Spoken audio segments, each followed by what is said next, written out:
First of all, thank you to be here. We know that in this kind of congresses and forums, the first hour after the lunch normally is very critical, but with this great audience, we are very happy. And of course, also Barbara will express the same. As you know, this afternoon we have two keynote speakers. The first one is Barbara Neuhofer. She's a senior lecturer and head of experience design at the Department of Innovation and Management in Tourism at the Salzburg University of Applied Sciences in Austria, Österreich.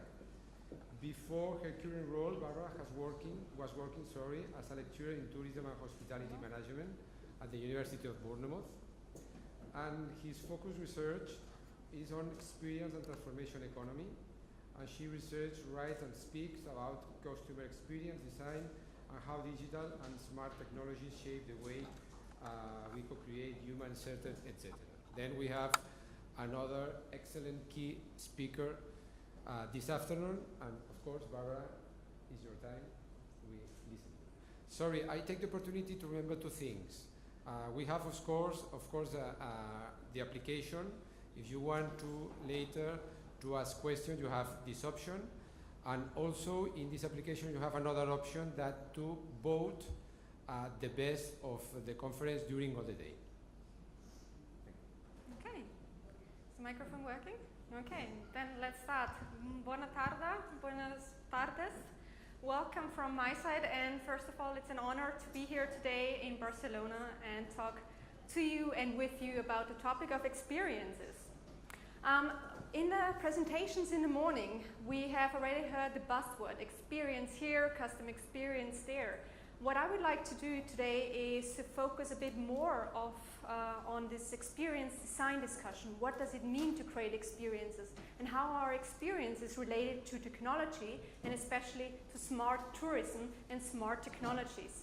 So the topic that I've brought to you today is smart travel experiences in the age of transformation. That might not mean much now, but let's hope in half an hour, 45 minutes, we know a bit more about that. So we've heard a lot about this digital transformation, digital and smart ecosystems. One of the questions that I often get is, how can we use different new technologies? In my opinion, we need to have a very differentiated conversation. It's about technology, yes, but it's also about experiences. It's about the customers and especially about the people.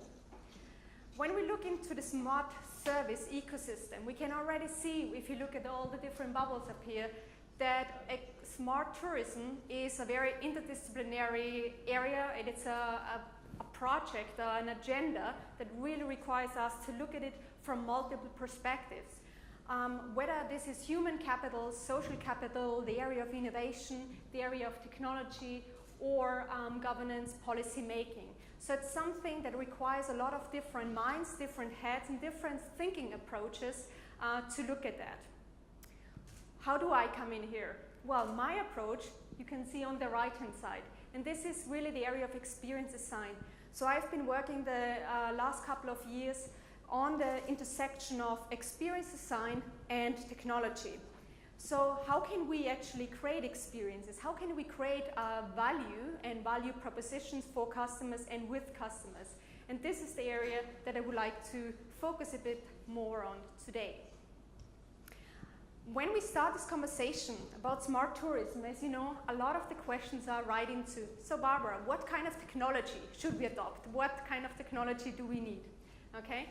When we look into the future, whether it's 2020, where a lot of our strategies are currently focused on, or 2025, there's a whole area, a whole bunch of technologies, whether it's our connected clothing, wearable eye, lenses, whatever, or 3D printing, robots, artificial intelligence. There's a whole spectrum of different technologies that we can expect to have a major impact on our daily lives, on our way, the way we travel, or the way we study, the way we do conferences. So every area, every aspect of our life is somehow, in some extent, in some form, impacted by the technologies that we can see in the future. When we also look into the Gartner hype cycle, which is something you might be familiar with, we can also see that the word smart, smartness, smart dust, smart robots, and smart technology is coming up a lot of times. So you can see where we are from the early innovation triggers to the delusionment to the slope of enlightenment. Where are technologies? Where do we predict technologies going, and how fast and how far do they develop? And smartness is something that is very prominent here, and this is something that we are here today to talk about. Smart technology, smart tourism. So let's look a bit into what does smart tourism mean. And I'd like to use the definition by Gretzel et al. In 2015 because it really provides a holistic understanding of what smart tourism is. And essentially it is about integrating the different resources, integrating different stakeholders and different connections and the data, and it's especially highlighted this here in bold, on-site experiences and value propositions. And especially it's about efficiency, sustainability, which we heard a lot about today already, and also in experience enrichment. And this is also what you mentioned. So the question is, how do we not just create experiences, but how do we make experiences better? How can we use technology in a strategic manner in order to enhance a variety of customer, but not just customer, but in general, life and human experiences? And what we can also see is with smart tourism, we have really moved on. It's a revolution from the term you're probably familiar with, e-tourism, to smart tourism. And there's actually, when we look into the semantics and the words that we use, and there's quite a difference. So we moved, for example, from the digital sphere to really looking into a holistic physical and digital sphere, one that becomes integrated rather than separated. We look into not just website, but sensors, smartphones, advanced technologies that really captures our whole experience and brings it together. We don't just look into pre and post travel, but we are increasingly looking into bringing all the stages together, all the different touch points that we encounter along our customer journey, and how we can create both of those levels. We're looking, especially what I highlighted here, into something we call the technology mediated or technology enhanced co-creation. So how can we actually co-create with different actors in this whole service ecosystem? And we're looking more into collaborations and different and new forms of collaboration. In 2012, we developed this early model also with Professor Buhalis and Professor Latkin in Bournemouth University, which is the so-called technology-enhanced destination experience. What does it show? Well, first of all, we had this traditional experience co-creation, which was just happening on site. So when customers and businesses, they collaborate, they create an experience on site. But with technology, a whole new layer comes in. And what this layer does is that it opens up a virtual experience co-creation dimension in the pre-stage, dual virtual and physical experience co-creation dimension in the on-site stage, which means people are experiencing all the time. And they're doing that while being here physically, but also if they're connected, they are inviting their network, their friends to co-experience, to co-create, to get suggestions, to collaborate with them. So it has really become an experience that is happening in the space where you're at, but also with the people who you're connected with, okay? So it has become an integrated experience, and then it also extends to virtual co-creation afterwards. And we can see a range of different stakeholders. So what is changing? Well, if we look into this adapted model, I think digital technology is very important because what does it do? Technology is essentially the catalyst of change. Technology opens a lot of new processes. It brings together people. So we're really always shifting, as you can see, between the analog and the digital, because experiences are real. Experiences often happening offline. Airbnb and other platforms that we talk so much about, what do? They connect people. We need technology to make those connections happening. But when we look into it, experiences, oftentimes the offline experiences, that we just connect through technology.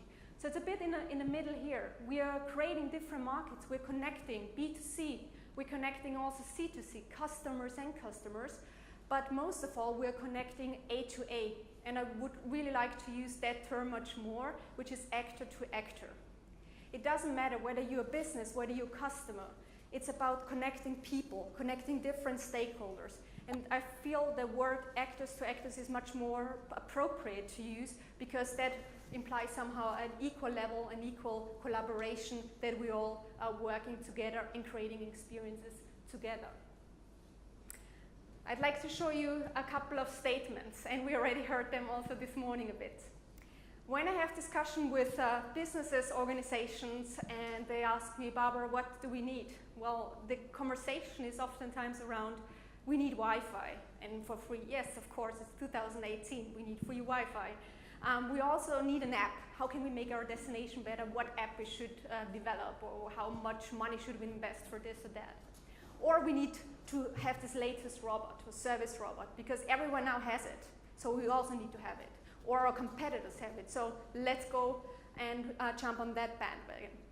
Well, in my understanding, it's not really a discussion that we should be having first and foremost. This discussion about what technology comes in later. But I think we should actually change our discussion towards the why first, okay? The why for me is about the experience.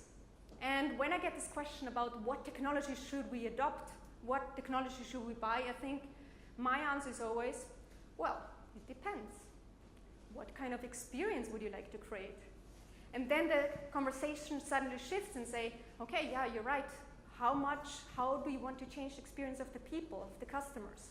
What do you want to do? Do you want to provide them with more information, educational experience? Do you want to create more positive emotions? What feeling do you want to create? What emotions do you want to create? What outcome do you want to create for them and with them? And then, once we understand that, we move to the how level. Now, let's talk about implementation, once we know the why. And then we focus on the what. Okay, now we need an app, now we need Wi-Fi, now we need a robot. But the mindset is the why first in experience design, and then we move on to the how and the what. So in my understanding of experience design, it's really about, when we talk also about smart tourism, and this is a message, if you take that away, I'm very happy. We need to talk about humans and their experiences first. And as you notice on the slide, I did not say customers. For me, we're not talking about two customers, but we're talking about individuals. We're talking about humans. And if we understand that, these conversations of simply creating experiences with people, we are on this human level again. And this is where the magic happens, if we manage to do that. We don't see the customers as an entity where we sell something to, but we really try to create a meaningful experience with them. And this is why I would say the word human first. And this brings us right into the experience economy. And this is the area that I've been researching for the last 10 years. And if you are familiar with this is from Pine and Gilmore back in the 1990s, actually. The progression of economic value. It's really not a modern model that we have just discovered. It's been around for 20 years. But I think it holds so much truth and so much value still now, and it's more current than ever before. Because as we know, if you also think of your own experiences, either you as say again, customer, you interacted, you as a tourist, you interacted with businesses. What do they provide? People, companies you work with, at what level are they on? What do they talk about? What vocabulary do they use? Are we talking about products still? Or are we already saying, hey, we need to have a good quality service? Also, terminology maybe a bit, not 2018. Or are we shifting the conversation to experiences? Okay? We need to provide customers with experiences rather than just a high quality service. Or are we even talking about the next level? And this is what a lot of very developed companies, pioneers in this area of experience design are looking for now. Transformations. So how can we create experiences that are not just meaningful to a market, to an individual, to a group of people, but that really allow you to transform yourself through living in an experience? So think about that for a moment. Where you could place your own experiences so far, what companies do, what kind of experiences, services, or transformations they're providing. And if we take these famous examples of the coffee, okay, just to give you an illustration, Some of you might have already seen this. Think about that. The product level is just somebody handing you a bag of coffee. Then the next service level would be, now we had been served a lovely coffee here for lunch break. But also the question is now, how can we make an experience from that with that? And I saw that somebody has a birthday celebration today, is that right? Yes. Who? She's there. Congratulations, happy birthday. That is exactly what I'm talking about. This is a fantastic example of a very simple experience. It doesn't cost much, it just requires the right attitude, the right mindset to create a very small surprise for you. And this is really checking the box with everything you do right in experience design, something you did not expect, something you created very instantly, contextually in the right moment. And this is what creates an experience for you and also for the rest of us as an audience and participants of her birthday experience. So now think about this for a moment. How can we create experiences in the ordinary? We could just have a cup of coffee, but experience level is and means taking the coffee to the next level, where it's suddenly not about the coffee, but the whole experience around the coffee. And I show you this picture. This is one of my favorite places, and it's the famous rock bar in Bali, in Indonesia. I had the pleasure to be there once. It's fantastic. You sit essentially on the ocean, on a rock, and enjoy a coffee or a cocktail. This is a life-changing or at least amazing experience that one has. And this also means this is the exact experience level. The drinking the coffee, the drinking the cocktail is in the background. It's about the whole atmosphere, the whole feeling, the whole emotions that you experience around drinking the coffee or drinking the cocktail. Okay, so just that we're on the same page of what what an experience means. And also if you think about your own experiences, have you ever been to a place like that where you say you can still remember it? Think of your own memorable travel experiences, moments that still stick with you now, even after years. Maybe you went to a place 5 years ago and you still very vividly remember that, or even 10 or 20 years ago. I remember also with Professor Puhalis talking. He was telling me before I went to Bali about this experience that he had 20 years ago, right? At Jimbaran, I think it was, yeah? At the place where you sit at the ocean and have the fish grill in front of you. And this is an experience, but also especially a very memorable travel moment.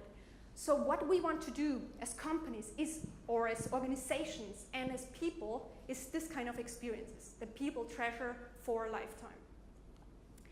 And this is really what we can already see in the industry out there. So there's this famous firm, Jochen Schweizer. And they're essentially the market leaders in the German-speaking market, and they're providing experiences packaged in a box. So you can do anything from driving a Ferrari on the weekend to skydiving to dinner in the dark. They're selling experiences. And their slogan is, you are what you experience. Du bist, was du erlebst. That simple. And I want to ask you another question. What have you planned for Christmas? What are you buying for your family, for your friends? Are you buying products? Or have you noticed perhaps a trend within yourselves that you increasingly buy experiences? Buy people time well spent somewhere. Spend time with you. Spend time somewhere together.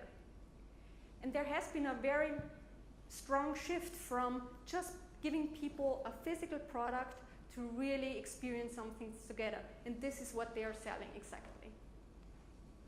And we can also see that with a lot of different companies. For example, this is Four Seasons, where it's also about engaging customer in the extraordinary.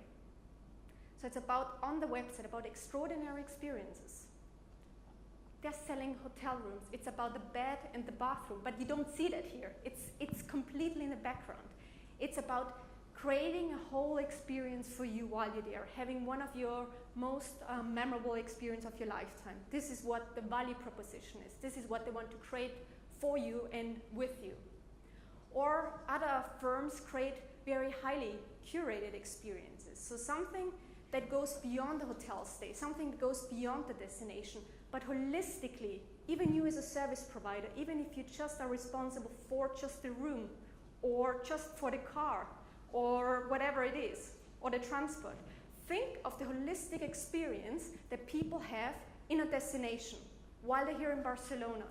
Think more, think beyond what is on your plate. Think of what they experience while being here and spending time here. Because if that is connected and all stakeholders are creating an experience, this is again where the magic happens and where really good moments are being created. I told you about transformation. Nowadays we can see a lot of events, festivals, experiences are being designed to allow people to transform. You, for example, know about the Tomorrowland Festival, where it's all about spending days in a setting that really takes you away from the ordinary into an extraordinary environment, where you can be different, where maybe you come home as a different person and people want more of those experiences. Why?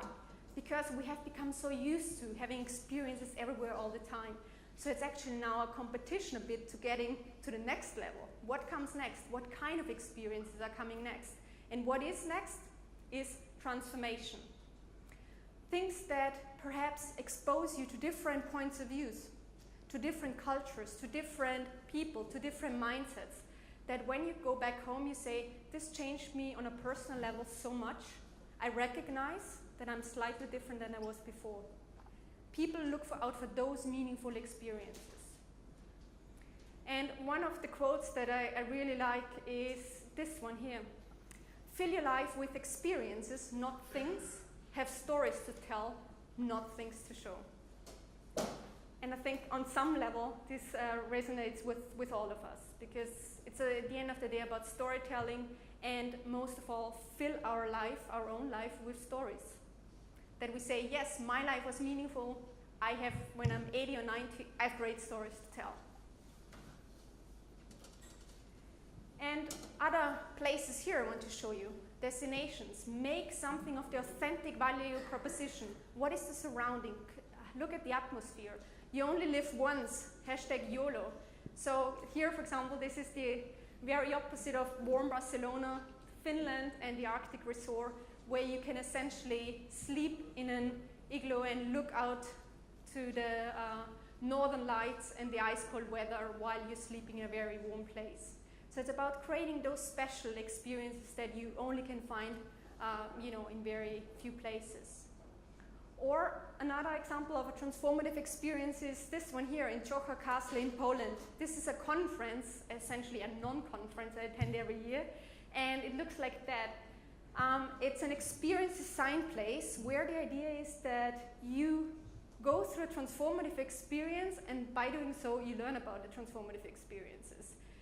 There is no schedules, there is no presentations, it's just humans coming together, and it's the founder of the Tomorrowland Festival to experience designers, to professors, to people from certain retail stores that are globally known, to very different places and companies, and it's just about working together, creating experiences that are really meaningful and changing. And a lot of events are now looking into that approach to really create something different for people. So now that I've shown you a few examples, experiences and transformations, this is the level where we're working now. So the question is now, how do we use that, and how can we also make sure this is happening? And I have brought with me kind of this mindset on vocabulary that I would like to show you, just so we can use it almost as a tool for analysis where we're at and where we want to go. So when I read this for you, think about your own experiences. Let's start with service. So the economy is the service economy. It's all about delivering services.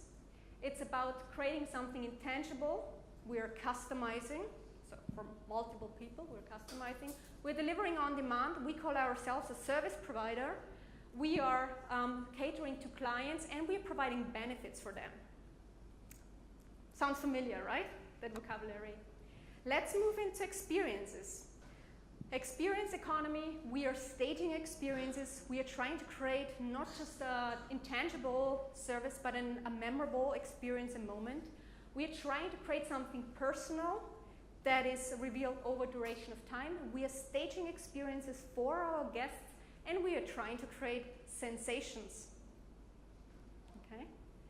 And with transformations, it's again one step further.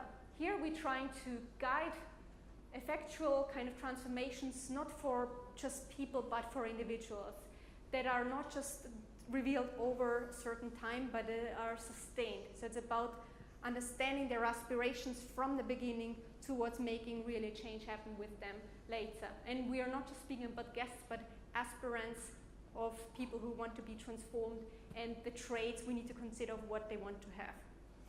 So you can see there's a whole progression. And if we want to adopt a new mindset, we also need to adopt a new vocabulary. And this is the key, because if we want to have a conversation, we also need to have the right words to use to describe the thing we want to talk about. So now the question is, how do we want to create experiences through smart technologies? How is this all connecting? Well, in my opinion and in my research, first of all, it's about collaboration and co-creation. What we are moving towards and what technology helps us with especially is to really start this whole process where it's not just about creating experiences for customers, but really entering this dual relationship of equal mutual collaboration where we start co-creating. And where suddenly experiences are not created for, but with our customers, and especially, as I said before, with other humans, with other people, rather than calling them customers. And Marriott, for example, just to show you another example here from the industry, they co-create through their, Travel Brilliantly campaign and agenda. So there's a lot of good examples out there, or Arco Hotels through Join building community. So connecting essentially what they call townsters and tripsters. So people from the town, people coming in on a trip as travelers and kind of creating great experiences for them. But it's all about technology and connecting them, and then they can create the experience for themselves, okay? So it's just about creating the right framework, and within that, people co-create their own experiences. Or sometimes it's as simple as using a hashtag. So for example, Great Britain, if you provide a hashtag, let people share their own stories. Let people share their own content, their pictures. Also for this conference here, we've got a hashtag. Let's use it. Let's create this whole experience also in the online, in the digital space. This picture I want to show you because sometimes co-creation is like that, okay? You have to embrace a certain level of uncertainty. If we just design experiences and services, it's simple. We plan everything in detail and we execute as planned. Or we come up with great strategies. We never ask stakeholders. We never ask our customers what they want. We just come up with brilliant ideas in our box, and then we think, yes, let's now sell it to them. Great, right? Very easy. Much easier than co-creation sometimes. Because co-creation actually requires talking to people, overcoming challenges, overcoming hurdles, overcoming conflict, negotiations, discussions.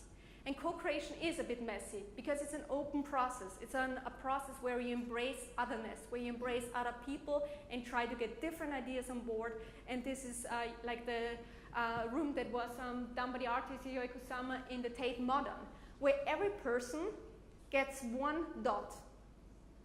And what happened? It was a white room in the beginning. So you cannot say the room has to look like that at the end. No, you just give every person a dot, and then they create the experience. You never know the outcome. But you have to be open to do something new, and then customers co-create a nice outcome. It will be okay, but you just have to embark also on this process to make new things, new innovations happen. So we need to consider this empowered and active consumers. What we also need in addition to co-creation is an experience design mindset. And I would like to tell you a bit of a story here. You're all familiar with the Eurostar, right? From London to Paris, okay? A couple of years ago, there was this discussion of making it faster. Yeah, everyone likes fast trains, right? We all agree on that. We can be more efficient. We get sooner to our end goal. So the whole discussion was Eurostar spent £6 million on reducing the journey time between Paris and London by 40 minutes. Fantastic. But if you consider it, it's a lot of money. So they could have done something also different. For 0.01% of the money, they could have put free Wi-Fi. because Wi-Fi doesn't cost much, so we could also do that. But before that, they said, okay, let's make it faster, let's save time. Not let's make the time you spend on there greater, let's make that time better. Or for 10% of those £6 million, they could have paid all the world's, now listen, top models. Now it gets interesting. So top male and female supermodels to walk up and down the aisle handing out free champagne or Chateau Bradus to all the passengers. They could have done that for just 10% of the money, okay? That is experience design. This is about making a difference of, you know, something is happening, how can we make that time better? How can we make this memorable? If that happened and I was on a train, wow, fantastic, you know, this is definitely something you tell stories about. But instead, you had a faster train. Also good, but there's also a different approach. So with this example, I'm not saying we shouldn't make all the trains faster. Yes, of course we want faster trains, but there's also a different way of thinking about different solutions, especially when we want to create experiences. So the idea is don't make it faster, make people enjoy the ride more. And this is the whole idea of experience design. And there's a difference. And I talked with Joe Pine. I meet him at several conferences throughout the year. And we talked at the College of Extraordinary Experiences, the one in the Polish castle. We talked about this idea. And the conversation was about what do we want to do for customers? Is it about time well saved? That would be the faster trains. Or should we shift the conversation to time well spent? How can we make or give people a great time? Or even the next level of transformation, time well invested. So people don't pay us just to give them a service. People pay us to spend time with them. Or people pay us money to actually create a difference for them and transform them. And this is the whole difference between a service, an experience, and a transformation. So just to think about that for a moment. And I think we can also recognize what we would like to have as people, as humans. And I want to show you this model here because I think it also, again, puts the conversation to where we are at the moment. And this is a very simple model about maturity. And it shows how is user experience, but let's use it for experiences, and how is it being recognized. And I really want you to think about your own conversations that you're having. What kind of dialogue? User experience is not important, or let's say experience is not important. Could be one option, right? Where people say, doesn't matter really, like maybe they don't understand it yet. Or they say, yeah, interested. User experience is important, but still receives very little funding. Yeah? That is also the stage where a lot of companies are currently at. Or they're more invested and say, yeah, it's important and some programs are getting formalized, established. Number 4 would be committed. Yeah, experience is a critical topic. Experience is something that we need to actively look after. We need to actively create. Number 5 would be experience has become a core tenet, a core idea of the strategy. Or number 6, experience is in the fabric, the mindset and the behavior of an organization. Experience is not something that a CXO, Chief Experience Officer, takes care of. Or one person in marketing, you manage experiences, we do our work, okay? It's not like that. It's not something that we separate. Experience is a mindset. It's the right way of thinking. It's exactly the birthday cake today. This is about creating experiences.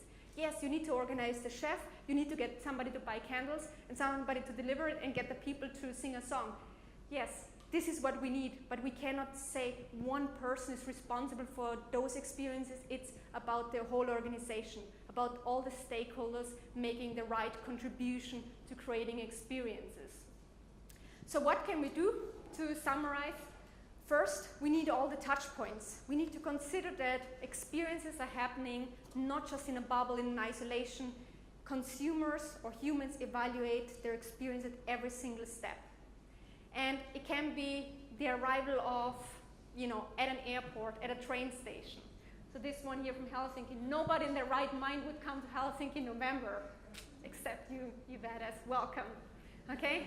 Small things like that, yeah, they put a smile on your face. This is exactly what we need to do. It doesn't cost, this is the message, if you want to take that away, that experience design really doesn't cost or doesn't require so much investment. It's about very small things that you create offline and online. We need to use technology to perhaps inform people, to create an interest curve. So think about the customer journey and think what they're going through, about the time.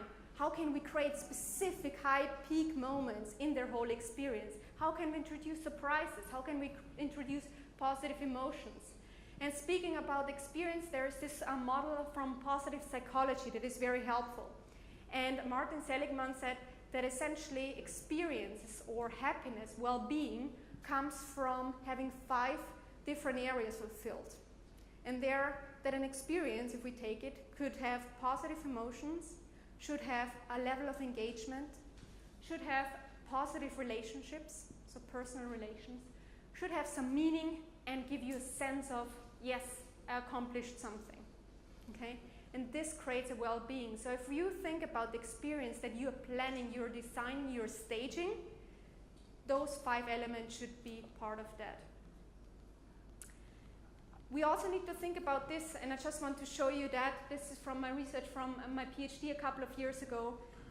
What kind of experience should we create for and with customers? And as you can see from the keywords up here, the things that people want are not digital. They are about meaningful analog experiences that we facilitate through technology. It's about human connection, education, memory creation. It's about having unlimited possibility, having serendipitous experience, being surprised. It's very offline kind of topics here.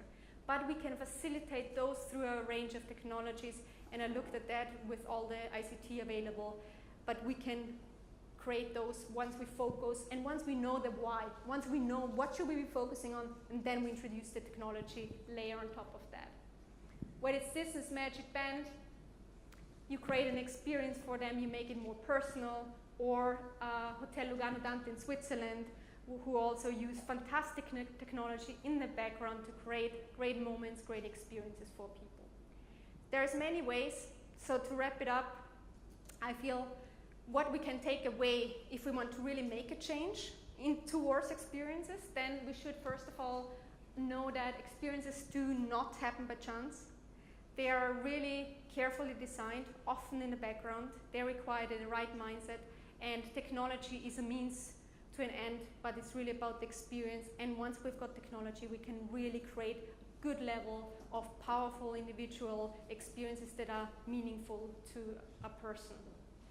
If we want to start talking about experiences, then we also need to stop talking about just customers, but really talk about participants or humans or simply actors instead. So we change the kind of the nature of the conversation.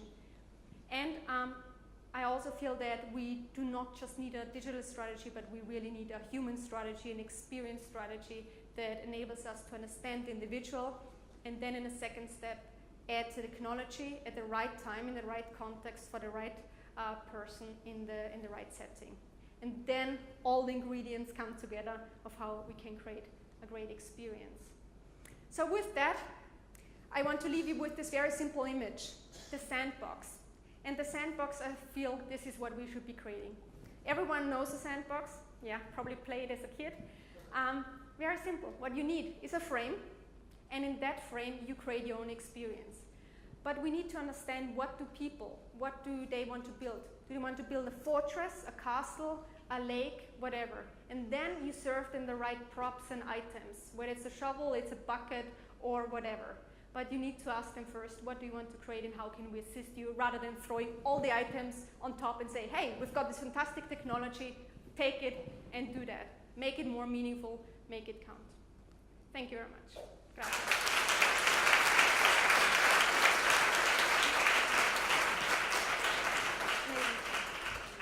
Thank you very much, Barbara, for this interesting speech. As you know, we have now a few minutes. We have, yes, more or less minimum 15 minutes. If you desire, or if you want to ask something to her, remember that you have the possibility to do through our application or with a microphone, as you prefer,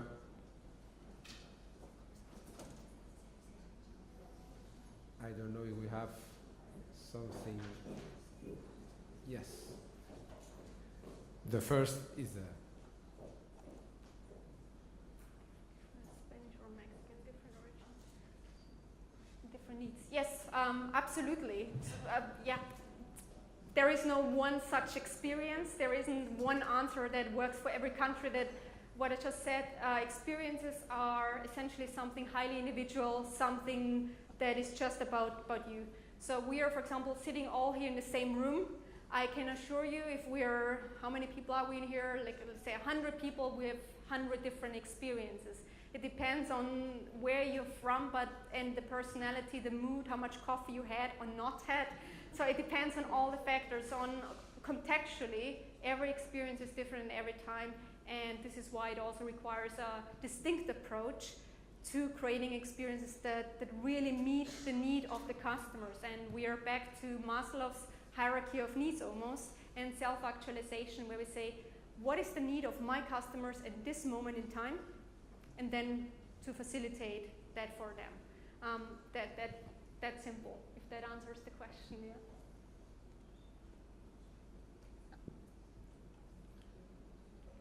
Any other questions? I think just that. Wonderful, Barbara, thank you. Finally, what is the place of technology in the creation of experience? The place of technology, I think, is in all the different stages. So you can have it it depends on what you want to achieve. So you can think about pre-travel, okay? It's all about picking up the customers from at home to getting them to come, for example, to your destination, to pre-experience. If you want to talk about virtual reality, for example, I'm currently working with my students to look into 3D or 4D VR, where we're creating not just a virtual reality video, but also senses around it. So people almost immerse into an experience before they even come there. So if I want to go to Canada, then yeah, let's create a nice VR video and create a few senses so I can pre-experience to creating devices, wearable devices, mobile applications that help me find my way, navigate, or create some moments or things like that I didn't even know about. So, and then going back home, so the classic sharing journey and so forth. So technology can become a part of the experience at any point, and then there's also difference of what technology should achieve. Technology can be an enabler. It could be in the background, so the customer doesn't even know that everything is running in the background when you use data, when you use like Lugano Dante, the hotel, in the background operations. The customer is coming there, but they have all the data there, and then they look, okay, it's nice to see you, Mr. and Mrs. So-and-so. Or it could be the complete center stage of an experience. For example, there's this restaurant in London that's all about eat-table technology. So technology becomes the experience. So there's a whole range of stages where technology can come in, and also levels and intensity levels of where we could use technology. A paradoxical one, with actually artificial intelligence, the experience will be better, or well, it's that's if I could win the lottery, if I knew the answer to that, yeah. It depends. It will become certainly better in some ways, and there might be some, factors that diminish another experience, and also about individual preferences and likings. But in general, the idea is that we use technology in a manner that it would enhance our experiences rather than making them worse.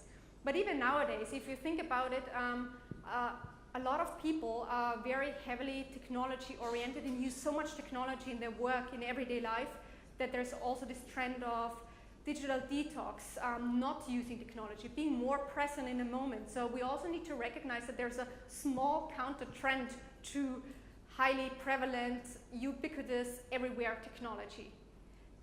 So it will be at the end of the day, and the more we go along and the more technology we welcome to our life, the more probably there will also be a demand for, let me just be present, no technology whatsoever. So it will be a mixture and a whole variety.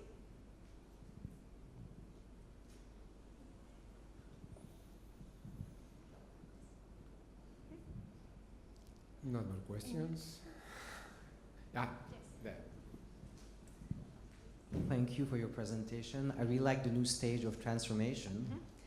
But my question is, that puts a lot of pressure on tourism operators, as you know, it's a big challenge to, do I want to be transformed every time I go get a coffee at Starbucks, which I don't go to, but if I go to Starbucks, how many times a day do I get transformed?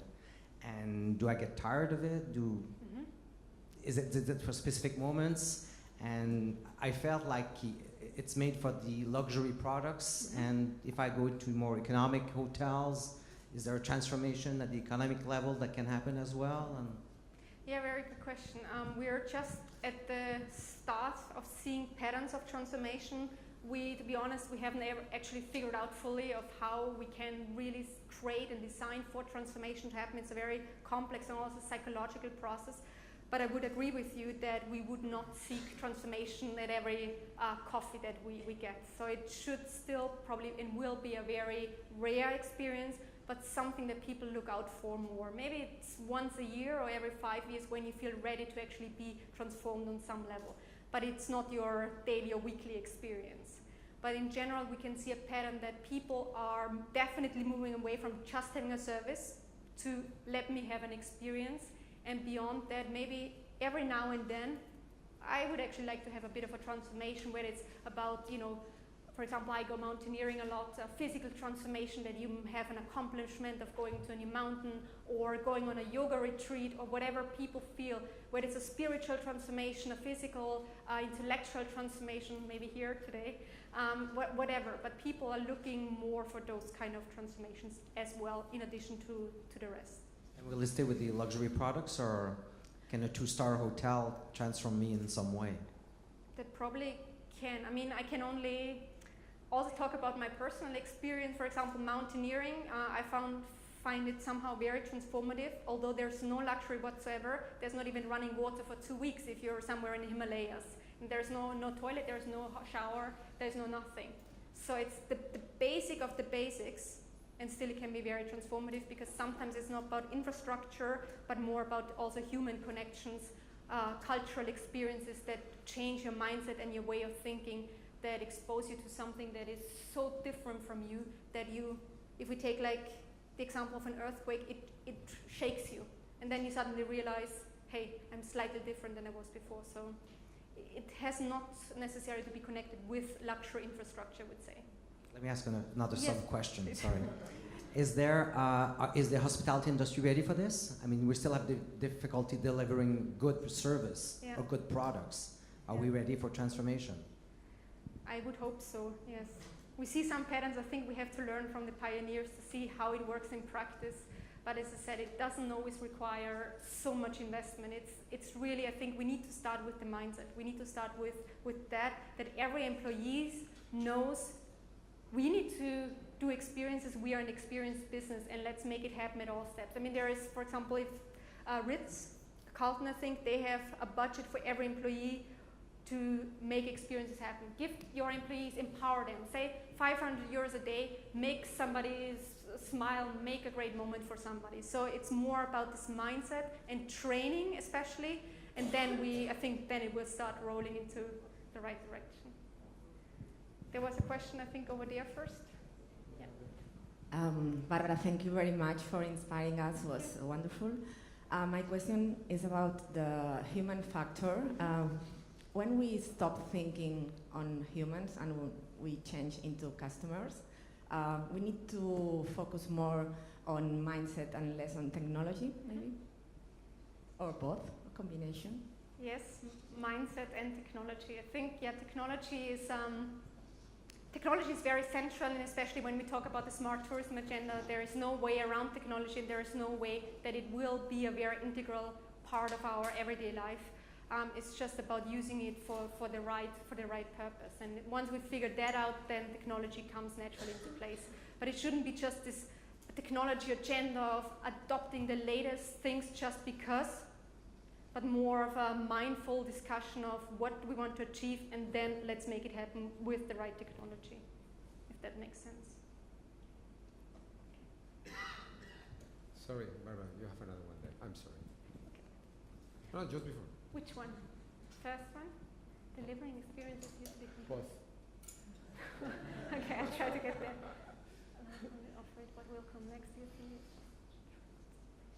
Yes, yeah, absolutely.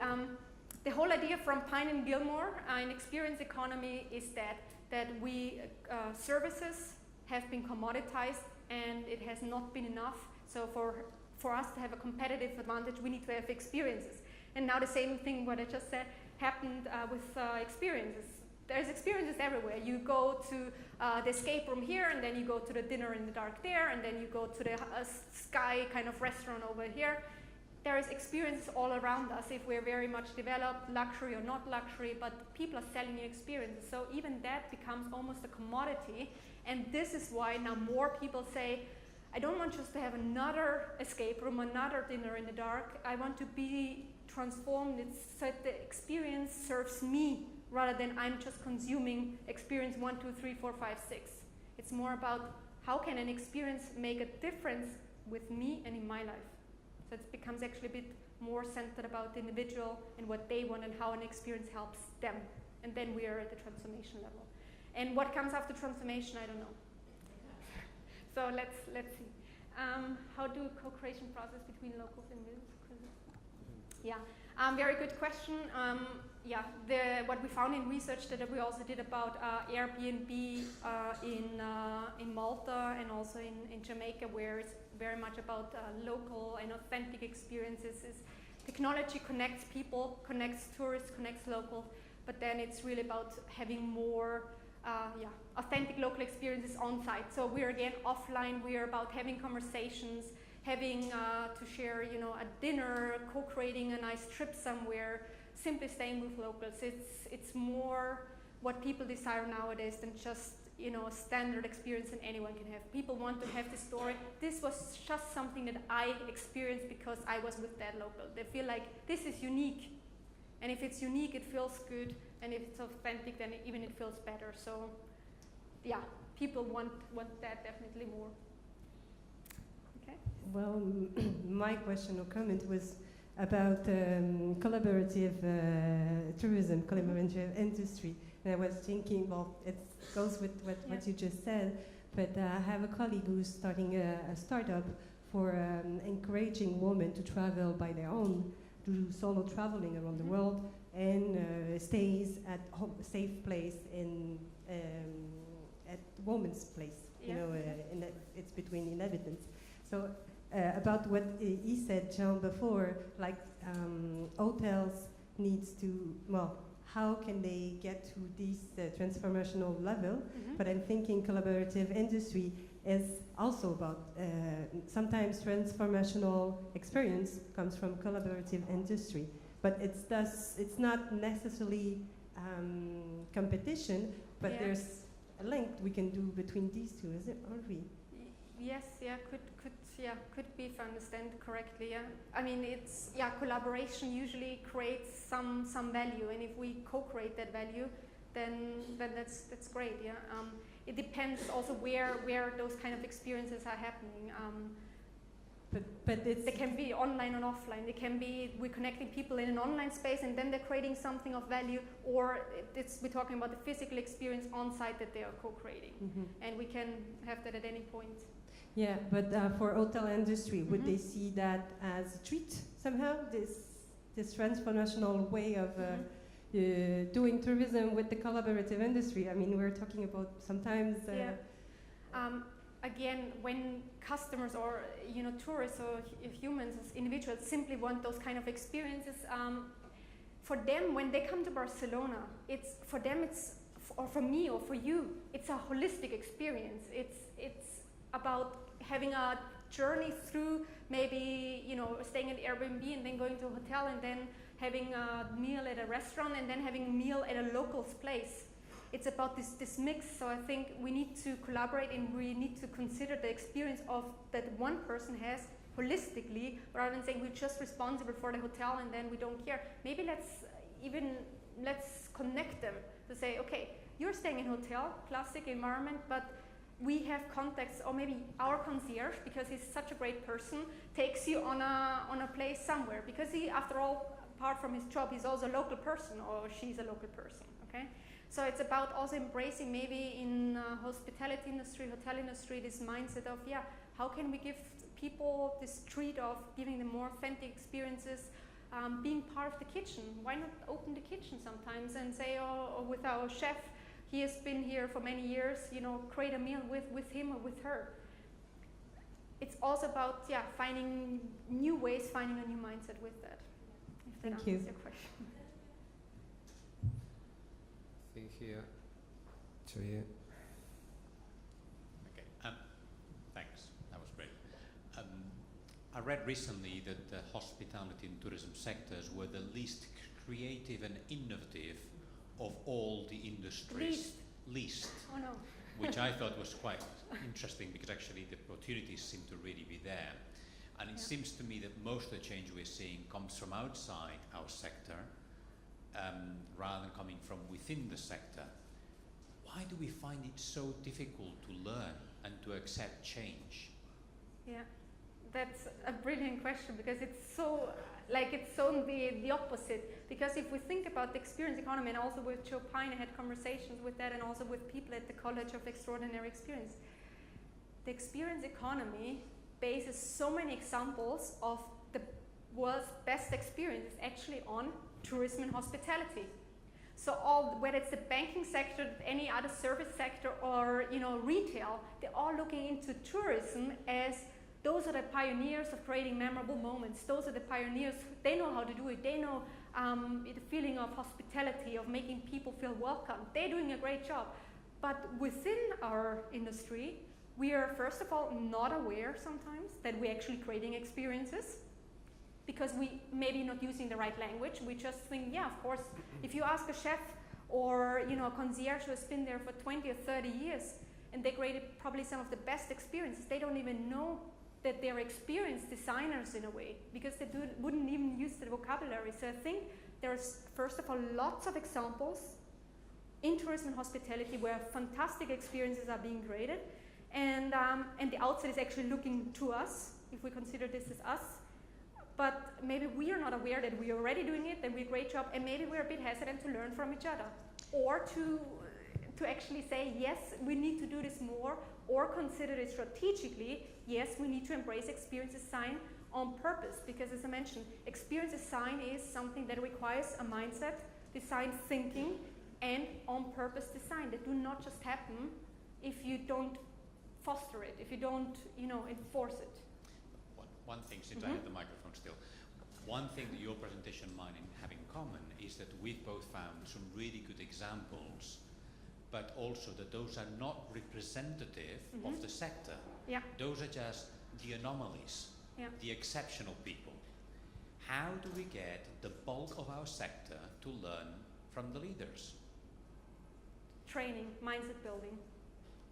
It requires the mindset. As I said, it's not rocket science. It's simply not. Examples that I've shown you, it can be done. You can introduce the extraordinary in the ordinary every day. You can, if we design something, we can make an experience every 5 minutes. If I ask you to design an experience, it's just about training people, training whole organizations, training employees. You are responsible for creating the experience, and it's not just one person whose job is that. And I think if we do that and look more into what the competitors do, then people will start catching up, but it will require industry pioneers and industry leaders to really take us into level of experience and transformation. Yes. Yeah, exactly. The Hotel Lugar and Dante, they're a very small structure hotel, but they are doing it. They implement everything, but behind that is the mindset. Yeah. And I know Carlo very well, and we had many conversations about that, but it's really about training his people, the staff, and making sure that they implement it every step of the way. Good. So I think this is another question. We finish here. Yes. Thank you, Barbara. Thank you, all of you. Thank you very much.